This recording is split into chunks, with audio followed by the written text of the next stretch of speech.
Hey everybody, thank you for joining us. Today we're going to discuss the at-home training planners. Hope everybody's having a happy Friday. I know it's Friday the 13th. I've been up since 4 this morning. My poor little son has been sick, and of course we have a lot of events that are being canceled. But at the exact same time, I'm excited to spend time with my family. Van's been playing all morning even though he's been sick. He's in the bedroom watching Ace Ventura Pet Detective right now, playing with Play-Doh and all that fun stuff. What I'm gonna do right now is just cover the at-home planners and a couple of tips. If you haven't downloaded the planners, make sure you do that. We tried to keep them very simple, just so that your parents can follow along.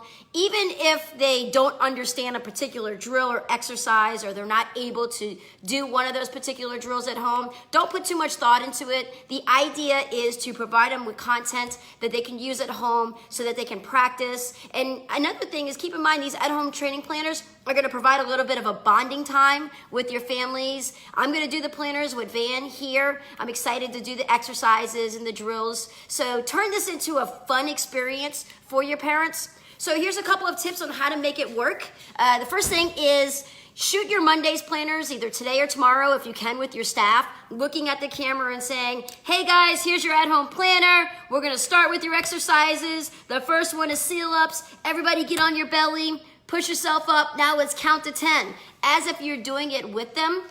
I am talking with Clayton right now, and he has agreed to actually shoot videos for this as well.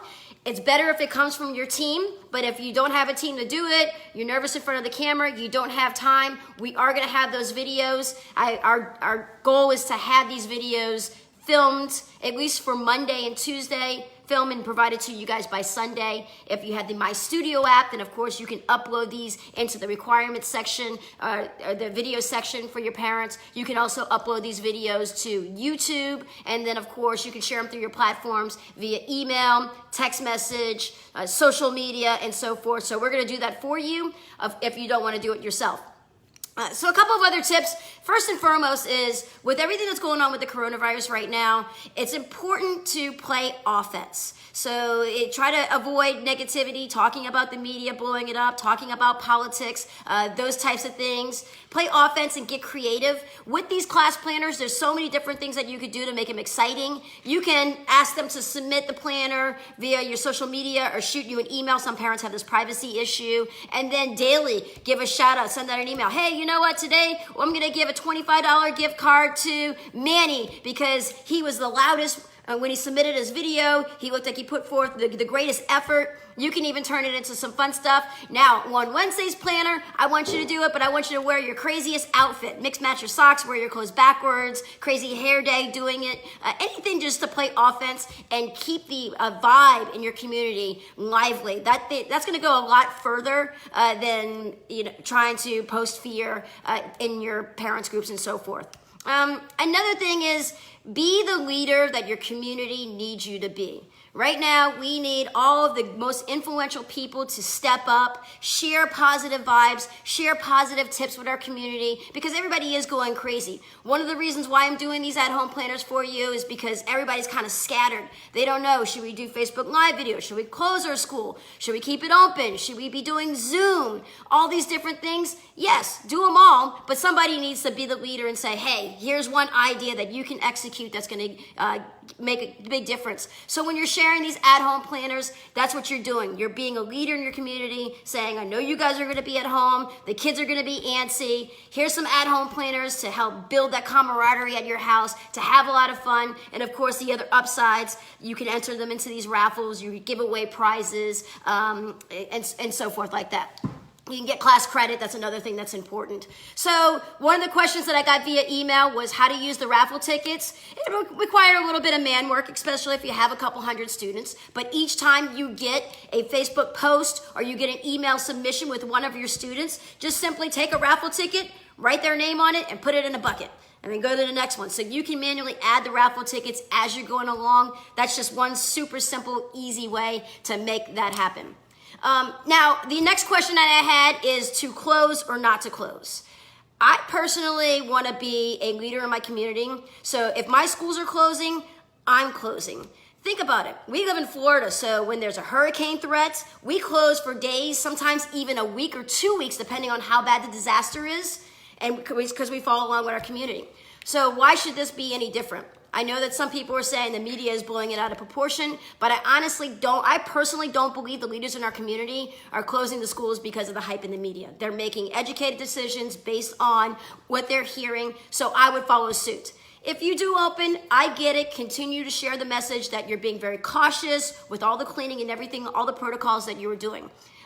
Also, if you are doing camps to help parents who need to have a place to bring their kids, definitely do that. Make sure that you're monitoring the kids who are healthy, the kids who are not. Here's an important thought I want you to think about. If you can, make these camps free.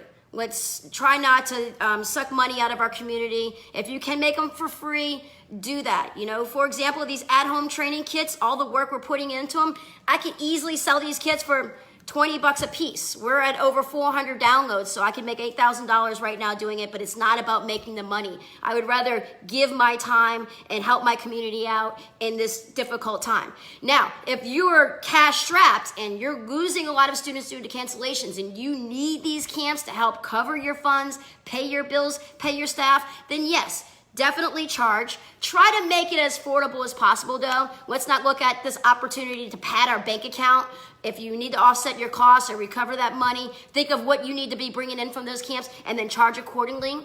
Another idea is say, you know what, we're just taking donations. So we're gonna open up the camps. If you can afford to pay what you can. Some parents may even pay for dozens of kids who have a lot of money. I know I personally would do something like that to give back to my community. So there's so many ways that you can add even more value and be a leader in your community for that as well. Keep in mind, again, like I said, schools closed due to bad weather. This is considered one of those situations. I recommend you close. If you close for 2 weeks, think about it. Your kids are just missing 4 classes. You can find a way, once all this craziness is over, to give that value back.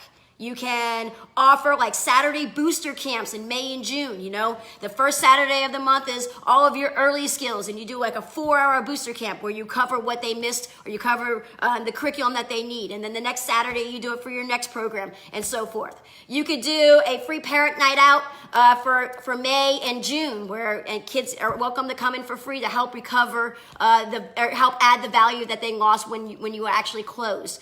You can give summer camp vouchers. You can give testing vouchers. Anything, you can get creative to make this up. So let's not live in fear of, if I close my school for 2 weeks, I'm gonna lose my students. Just come up with a game plan. Shoot a video like this and say, listen, school's closed due to bad weather. Why should this be any different? We're gonna close as well for the next 2 weeks. We're gonna make up that value after the 2 weeks when we reopen for the next Saturdays in May and June. We're gonna have free booster camps where we'll make up the curriculum that you missed while we were closed. Yada, yada, yada. So you get my point. Just be honest, be real, be casual. Let's not freak out. Let's play offense. A couple of other things. If the quarantines in your communities are going to last for more than 2 weeks, which here they're just anticipating 2 weeks, it may last longer, we will create more planners for you. And we're also going to be shooting the videos. We'll make them fun and universal and exciting. If you're at BJJ school and you notice that some of the planners have more taekwondo in it, don't overthink it. The idea is to give your community things that they can do at home. I've been studying child development and I know what kids like. I know what's easy to do at home because I play around with my son all the time. These drills are made with them in mind, not necessarily with your curriculum in mind. Yeah, they're gonna get a little behind in the curriculum, but you can fix that down the road. Also, a couple of other things. We are gonna be paying attention to what's going on and providing more content. If this strings along, we're gonna be providing tips and talking points that you can share with your community. For example, on my Facebook page today, I made a post earlier that said, in times of craziness, you need to be the parent that your kid needs you to be. In other words, if you're stressed out and you're freaking out and you lose patience with your kid, you have a short temper, you're yelling a little bit more, that's not healthy for your child. Be the parent that they need you to be. For example, yesterday I went to Target and I got all kinds of arts and crafts and Play-Doh and science experiments for Van. Jill was even kind of messing with me going, he just got a whole bunch of toys for Christmas. And I was like, I know, but in this situation where everything is getting a little bit chaotic, having some new toys, I want to kind of make this time while he has off, kind of like that Christmas season, and have these new toys for him to play with and engage with him. I'm looking forward to we're going to hang out by the pool today if he's feeling better, have game day, be very present with him. I'm actually excited about this opportunity to kind of step back a little bit from our normal day-to-day grind and have a lot of family time. So those types of things, we're going to be creating posts for you to share with your community. We're also here to listen. So if you have ideas or you have requests and you don't have the time or the resources to put something together, we will do the best we can to provide you with anything that we can to help your community, to help your school during this time. And then, one final tip is just anticipate more disruptions. And if you anticipate that more things are going to go crazy, then you can be more flexible in your decisions. You can pivot when you need to, and you won't be taken off guard. So those are my tips for you guys. What I'm going to do is, let me see if I can access my Facebook video right here and answer your questions. And of course, you can email me as well, Melody Johnson at skillzconnect.com. Make sure it's KILLZCONNECT. You could Facebook private message me if you have questions. I know I've been getting a lot of questions coming through. I'm more than happy to help you. So I'm just going to look through here. If you do have a question, post it in the comments section. Thank you guys to the ones who sent me comments already. A lot of great feedback so far. You guys are very welcome. No real comments coming in right now. Okay, so I will probably go live again next week at some point to answer as collectively all the questions that you guys have. Of course, I'll be answering them on Facebook and answering them on email. Be on the lookout for the at-home video tutorials here. Hopefully we'll have them by Sunday. That way you can schedule them and post them on Monday. Oh, the other question that some people had is the planner that we have 4 planners. Planner number 1 is meant for Monday and Tuesday. So, you have some kids who come on Monday, some kids come on Tuesday. You can even tell them you can do it both days. There's nothing wrong with repeating the planner on Monday and Tuesday. And then planner number 2 is for Wednesday and Thursday. Planner number 3 is for the following Monday and Tuesday. Planner number 4 is for the following Wednesday and Thursday. Should you guys have to close your school, or should your communities have to close the school longer than 2 weeks, as I mentioned, we'll be shooting more videos and writing more planners and getting really creative for you guys. All right, well, you're welcome, guys. Thank you very much for all of your support. Feel free to share this information with other school owners. Let me see, Louisa. Hi, Louisa. Are the planners sent by email or posted in our members groups? Are they given to the community on public page? Yes, yes, yes. Send it out via email. If you're using My Studio, send them out through the My Studio text messaging or whatever platform you're using. Post them in your Facebook group. Post them in your open group. As a matter of fact, I'm getting ready to post it in Pinellas County's moms group and just say, hey guys, I know your kids are going to be out of school for the next 2 weeks. Here's some at-home planners that I wrote for martial arts school owners around the world. Feel free to download them and use them with your kids. So yes, give these out. That's right now, the point of these planners is for you to be a leader in your community and help spread some fun, positive vibes while everything is so crazy, and do your part. Any other questions so far? Nope, no other questions. All right, guys, thank you very much. Have a great weekend, and we will be in touch very soon. Love you guys.